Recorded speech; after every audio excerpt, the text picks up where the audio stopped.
मुख्यमंत्री माझी लाडकी बहीण योजनेचा लाभार्थी सन्मान सोहळा साताऱ्यातील सैनिक स्कूल मैदानावर पार पडणार आहे। त्याआधी पालकमंत्री शंभूराज देसाईंकडून कार्यक्रम स्थळाची पाहणी करण्यात आली आहे। शंभूराज देसाई या कार्यक्रमाच्या ठिकाणी दाखल झालेले आहेत आणि ते सध्या या ठिकाणी कार्यक्रम स्थळाची पाहणी करतात आणि आपण पाहू शकता की या ठिकाणी पालकमंत्री स्वतः या आलेल्या महिलांची विचारपूस करत आहेत आणि या ठिकाणी काय सुविधा या ठिकाणी काय कमी आहेत का याविषयी आवर्जून त्यांची चौकशी करत आहेत।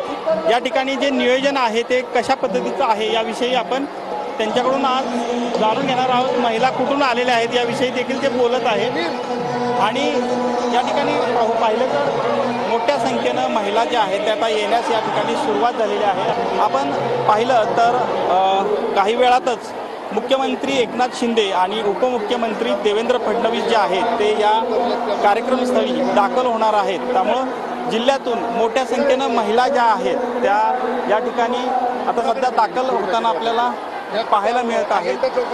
कॅमेरामन विकीसह संतोष नलवडे, TV9 मराठी, सातारा।